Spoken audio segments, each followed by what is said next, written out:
ዋረን ቡፌት ከምንጊዜውም ስኬታማ ባለሀብቶች አንዱና የበርክሻየር ሃትዌይ ሊቀመንበርና ዋና ስራ አስፈጻሚ የዓለም አቀፍ ኮንግሎሜሬት ይዞታ ኩባንያ ባለቤትም ነው። የኦማሃ ኦራክል በመባል የሚታወቁት እሱ ጋር ባለው ኢንቨስትመንት ፍልስፍና የረጅም ጊዜ አስተሳሰቦችና ለንግድ ስራ ስነ ስርዓት ባለው አቀራረብ እጅግ ታዋቂ ሰው ነው። ነሐሴ 30 ቀን 1930 እንደ አውሮፓውያን አቆጣጠር በኦማሃ ኔብራስካ አሜሪካ የተወለደው ይህ ሰው የተጣራ ዋጋ ወይም የተጣራ ገንዘቡ ከ168 ቢሊዮን የአሜሪካ ዶላር በላይ ወደ ካዝና ያስገባ ሰው ነው። ከ99% በላይ የሚሆነውን ሀብቱን ለበጎ አድራጎት ድርጅት ለመስጠትም ከወዲሁ ቃል ገብቷል። ቡፌት አብዛኛውን ሀብቱን ለበጎ አድራጎት አበርክቷል። እንደ አውሮፓውያን አቆጣጠር በ2006 እና በ2020 መካከል ባሉት ዓመታት 41 ቢሊዮን የአሜሪካ ዶላርን ለበጎ አድራጎት ሰጥቷል። በአብዛኛው ለቢል እና ሜሊንዳ ጌትስ ፋውንዴሽን እና ለልጆቻቸው በጎ አድራጎት ድርጅቶች ነው ያበረከተው። እንዲሁም ከቢል ጌትስ ጋርም በርካታ ቃል ኪዳኖችን ለበጎ አድራጎት ድርጅቶች ገብተዋል በጋራ በመሆን። ዋረን ቡፌት በይበልጥ የሚታወቀው የበርክሻየር ሃትዌይ ሊቀመንበርና ዋና ስራ አስፈጻሚ በመሆን ነው።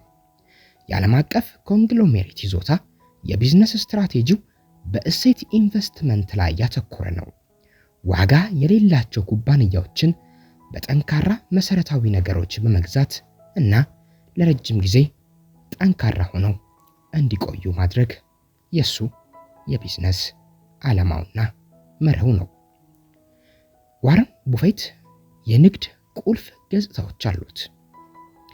በተለይም በርክሻየር ሃትዌይ በመጀመሪያው የጨርቃጨርቅ ኩባንያ ቡፌት በብዙ ንግዶች ውስጥ በባለቤትነትና እንዲሁም በድርሻ ወይም ደግሞ በፐርሰንት በአክሲዮን በመግዛት ወደ ኃይለኛ የኢንቨስትመንት ስፍራ ቀይሮታል። ሙሉ በሙሉ የተያዙ በሱ ስም ንዑስ ድርጅቶችም አሉት። በርክሻየር በተለይም ሙሉ የራሱ ፈቃድ የሚታከልባቸው ወይም ደግሞ ብቻውን የሚያዝባቸው ያለ አክሲዮን የራሱ የሆኑ ድርጅቶች አሉት። እነዚህም ጂ ኢኮ በኢንሹራንስ ኩባንያ ነው። ቢኤንኤስኤፍ የባቡር ሀዲድ ኩባንያ ነው። ዱራሴል የባትሪዎች ኩባንያ ነው። እንዲሁም የወተት ንግስት የሉም ፍሬ ከረሜላዎችን እንዲሁም ሌሎች በርካታ ማምረቻ ያሉት የራሱ በራሱ ሙሉ ስልጣን የያዛቸው ሌሎች አክሲዮኖችን ያልቀለቀለባቸው ቋሚ ድርጅቶቹ ናቸው። በርክሻየር ታዲያ በዚህ ብቻ አያቆምም። አሁን በምንነግራችሁ የህዝብ ኩባንያዎች ውስጥ ዋና ዋና ዳጎስ ያሉ አክሲዮኖችን ይዛል።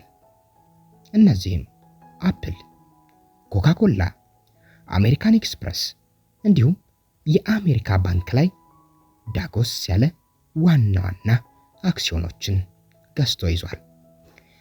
የኢንቨስትመንት መርሆች ያሉትም ሲሆን ጠንካራ አስተዳደርና ሊገመት የሚችል ገቢ ባላቸው ንግዶች ላይ ያተኮሩ ተወዳዳሪ ጥቅሞች ወይም ኢኮኖሚያዊ ግኝቶች ያሏቸውን ኩባንያዎችን ይፈልጋል። ከረጅም ጊዜ አድማስ ጋር ኢንቨስት ማድረግ የሱ ምርጫ ነው።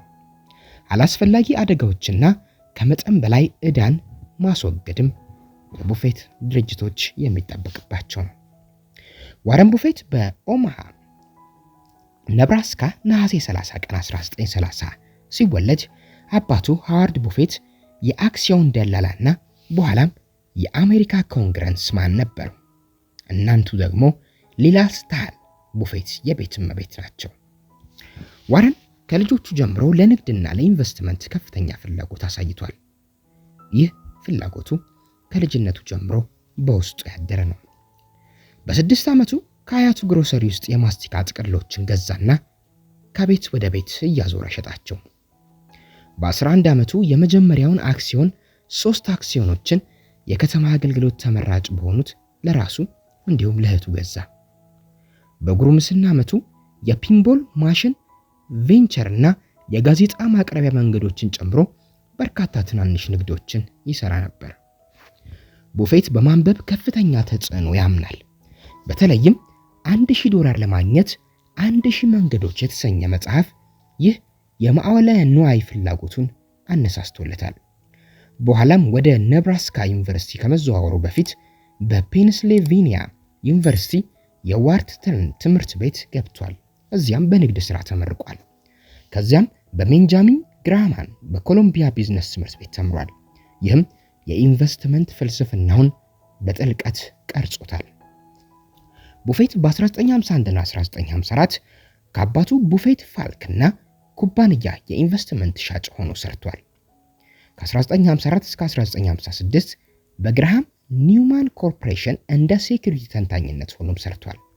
ከ1956 እስከ 1969 በበርካታ የኢንቨስትመንት ሽርክናዎች እንደ አጠቃላይ አጋርና ከ1970 ጀምሮ የበርክሻየር ሄዝዌይ ሊቀመንበርና ዋና ስራ አስፈጻሚም ነው። እንደ አውሮፓውያን አቆጣጠር በ1951 ቡፌት የቅርብ ወዳጁ ለመሆን የቻለውን ግሬም በጂኢኮ ኢንሹራንስ ቦርድ ውስጥ እንዳላወቀ ቅዳሜ ቀን ነበር ወደ ዋሽንግተን ዲሲ በባቡር በመጓዝ የጂኢኮ ዋና መስሪያ ቤት በርን ያንኳኳው። ታዲያ የጽዳት ሰራተኛ ተቀበለው። ከዚያም የጂኢኮ ምክትል ፕሬዝዳንት የሆነውን ሎሪሜር ዴቪድሰንን አገናኘው።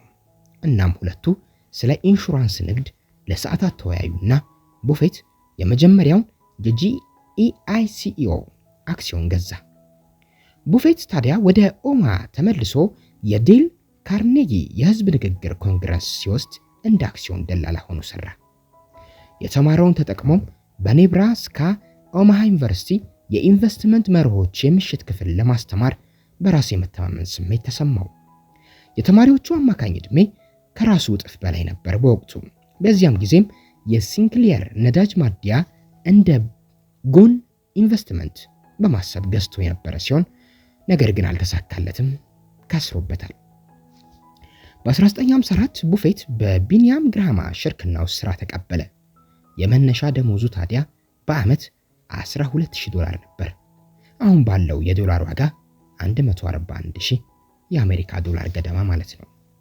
ከዚህም ተነስቶ አሁን የተጣራ $168 ቢሊዮን ያለው ሰው ለመሆን ችሏል። በዋረን ቡፌት አንዳንድ ታዋቂ መርሆችና ጥቅሶች ለዓለማችን የቢዝነስ ሰዎች ጥቅም ላይ እስከመዋል ደርሰዋል። ዋጋ እርሶ የሚከፍሉት ነው፣ ዋጋ እርሶ የሚያገኙት ነው የሚል መርህ አለው። የአክሲዮን ገበያው ትዕግስት ከሌለው ወደ ታካሚ ገንዘብ ለማስተላለፍ የሚያስችል መሳሪያ ነው ይላል። አደጋ የሚመጣው እርሶ የሚሰሩትን ካለማወቅ ብቻ ነው በማለትም ሰዎች ወደ ቢዝነስ ሲገቡ ቀድመው ማወቅ ከሌለ ለጉዳትና ለኪሳራ እንደሚዳረጉ ይገልጻል። አስደናቂ ኩባንያን በሚያስደንቅ ዋጋ ከትክክለኛ ኩባንያ መግዛት በጣም የተሻለ ነው ይላል።